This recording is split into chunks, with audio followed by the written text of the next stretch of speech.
Well, we've been talking for the last couple of weeks, Jake, about this 4A situation. I couldn't help but think that I felt like Lafayette was coming on, and lo and behold, they beat Kingsville 20-9. What a win for the Lions! Yeah, and this was one of those must-have games because they're playing Zapata this week, and you can't really leave anything to chance. Right. Them beating Kingsville actually puts them as far as the driver's seat in front of Kingsville. Well, they're 3-0, and the other teams have one loss each. Okay, so Zapata's 1-1. They're going to be trouble. That's going to be a good ball game. Luckily, they get him at home. Possibly you could go see that game. La Feria, Lyford, Rio Hondo. I wonder who I'll see. Yeah. And of course, I don't want to make any predictions because I've kind of missed out the last couple of weeks. I say I'm going here and I end up nowhere. So Who knows? Okay, so Zapata, La Feria.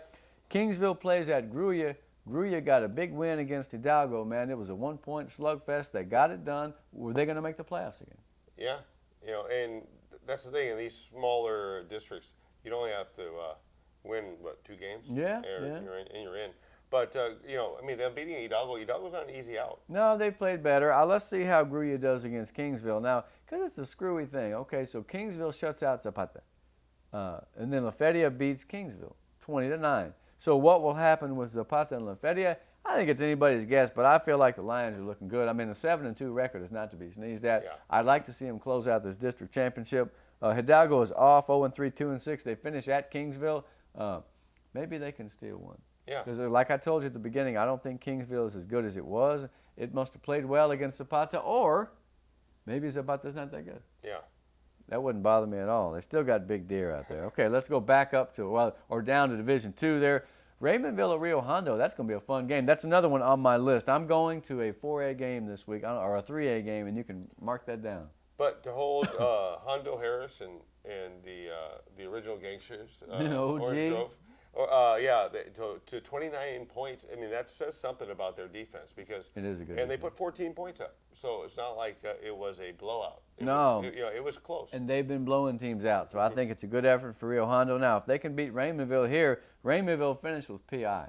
So Rio Hondo's looking good for that second spot. If they can beat Raymondville at home, I like the ball game. I think it's going to be pretty competitive, man, because Raymondville showed that quick strike ability last week against Progresso that had been missing the last couple of weeks, and it certainly wasn't there against Orange Grove. So now, okay, the common opponent situation, right? So Rio Hondo plays Orange Grove well again, second year in a row, whereas Raymondville got blistered pretty bad. I think it was 65-0. So that in itself, and Rio Hondo playing at home with the stats that it has on defense, I feel like it's probably a better team, but Raymondville is explosive, and they will be coming to play. They need to win this ball game. So that is one of those games that I put a star next to because I'm desperately interested. Yeah? All right, now, Orange Grove at PI. Ooh. PI got their win against West Oso. They made the playoffs, and I think they can almost say that they already know where they're slotted in this district. Okay. So, I don't want to say you're going to lick your wounds and kind of just get ready for the playoffs. Because they finished with Raymondville. Yeah. That's going to be a tough game. So you don't want to go in on a low note. You don't want to go in on skidding on a wing here. So they're going to have a hard time against Orange Grove. I'm going to tell you that right now. Everybody knows that. But they got to come back strong and beat Raymondville. And they have to play well against Orange Grove. They don't.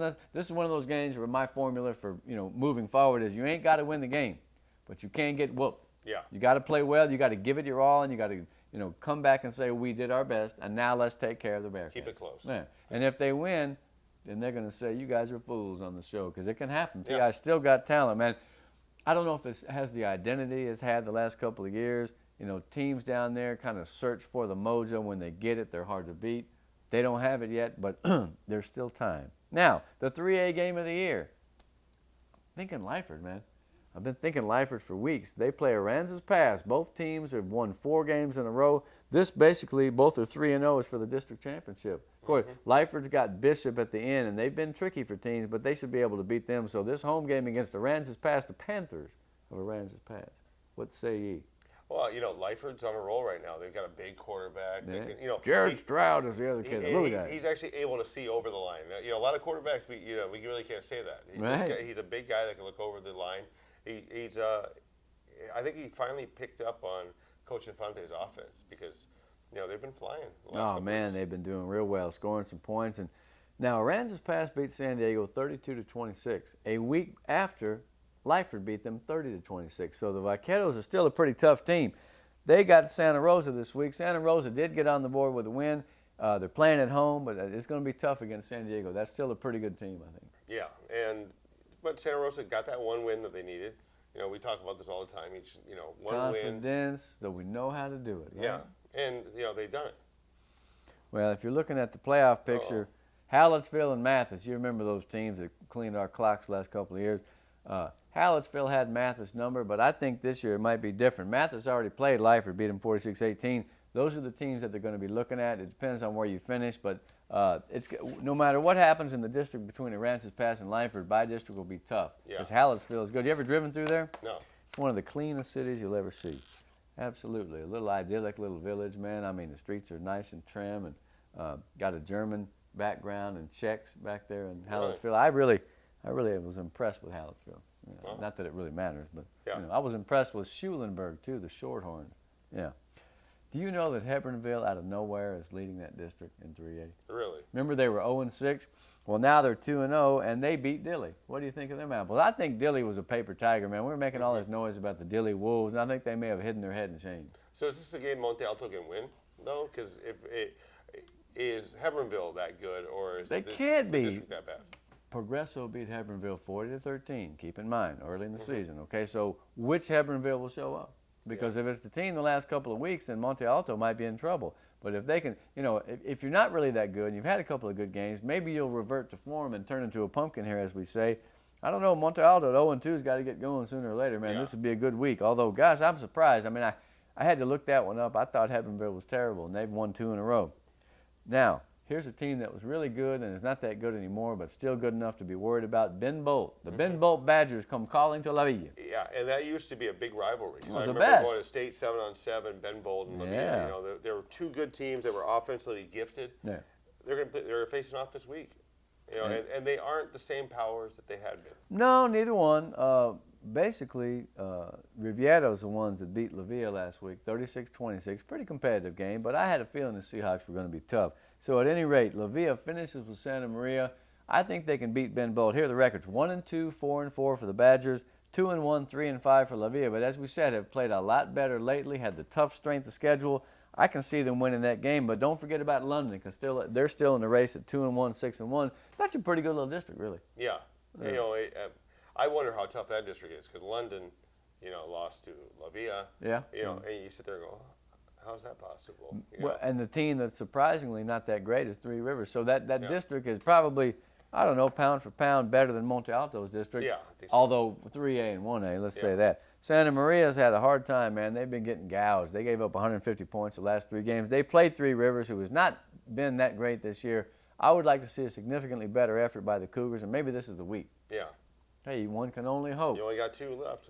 Yeah, I know it, man. How about oratory and MMA? Somebody's going to win that game. Yes. If they play, because I don't know what it is, but the schedules have been a little bit weird, and the teams have been off for a couple of weeks. And hey, man, it's a Friday night. You're a high school kid. You're playing the game that everybody loves. Go out and have a blast, and man, be the hero. Yeah. I'm looking forward to seeing what happens with oratory and MMA. And I'm not going to bring it up again, or maybe I will, but there was a time when MMA was kind of one of the most thunderous herds in the valley. Oratory is a young group, and I hope they grow up a little bit this week and play good football, and God bless them, man. Now, St. Joe against Central Catholic. Central Catholic's won 3 state titles. They've beaten St. Joe 8 out of 11 times. They really have had their number. Although I will tell you this, they were the scourge in the 90, 2001. I think they won it in 1970. They're not as good as they used to be. They've only been, the best record th've had since 2010 is 6-5.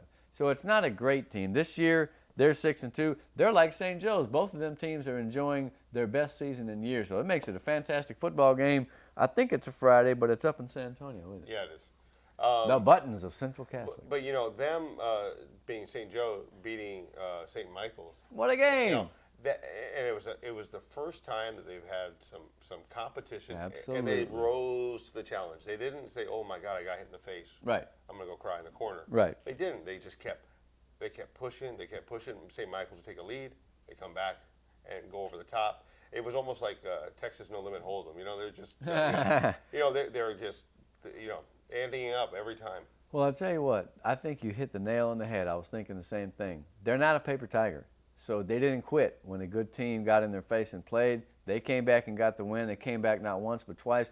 That's exactly what you need at this point in the season to hammer home to the kids how serious this is, number one, and two, how easily it could go down like a house of cards. So what you want to do is that's a wake-up call like, oh, man, we're in this, okay? Because once you get going good and you score a lot of points, and we're talking about them on the show, maybe they start to say, well, this is the kind of thing that really redoubles your focus and makes you even better because you prove that you can do it in the clutch. The Central Catholic's going to be tough, man. Yeah. They beat San Antonio Christian. They beat Antonian pretty good. So, I mean, they're a quality opponent, 6-2. We had Tino Villarreal on the radio show this week. Yeah, I didn't listen. What did he say? And he talked about how we jinxed them. Talking about their efficiency, but look, they had been efficient. That's right. And there's still one turnover in 8 games. Nothing. I mean, at least they knew what, look, we turned the ball over. Okay, now we have to be more efficient. Yeah. They were, and they took care of the ball the rest of the game, and they got the win. And that's all that matters. Yeah, it shows you maturity because a team that was kind of new to the winning ranks, sometimes you get up there and you slip on a banana peel and down to the bottom again. Now, I was proud of them. They did a really good job. Let's see how they do against Central Catholic game by game, man. This is the most wins St. Joe has had in a decade, okay? They've been to the playoffs 6 times in the last 10 years, but previously it wasn't that difficult to get in. But they've also lost all 6 of those playoff games by an average of 36 points, so they haven't really performed that well. This is a different team, a different quality level, and I feel like they have an opportunity to do some things in the playoffs, and it starts here with Central Catholic, and we wish them the best. Yes, amen to that. All right, man. Anything else? Latest sighting of Valley X's at True Fit. Did I tell you about my homeboy TJ? No. Played on that PSJ North team back in 2009. They went to the Alamo Dome. Remember that good team with Noe quarterback? Yeah. He was a linebacker, and they had some good ones. You just pay attention as you walk around and go around all day. You'll see people that used to be playing there. And I'll tell you what, man, there's a continuation there. There's a cumulative nature, this chronological buildup of guys and teams and friends. And there's nothing like it, man. So the last 2 weeks, as we started with, the fortnight are upon us. And let's just see who's going to rise to the occasion and who is going to play whom in the playoffs. Because right now, all the preliminaries are almost done. We're about ready to get to the good stuff. Yeah. The show is out. Greg Selber, Jake Berry. As always, we love you to death, and we'll see you next week.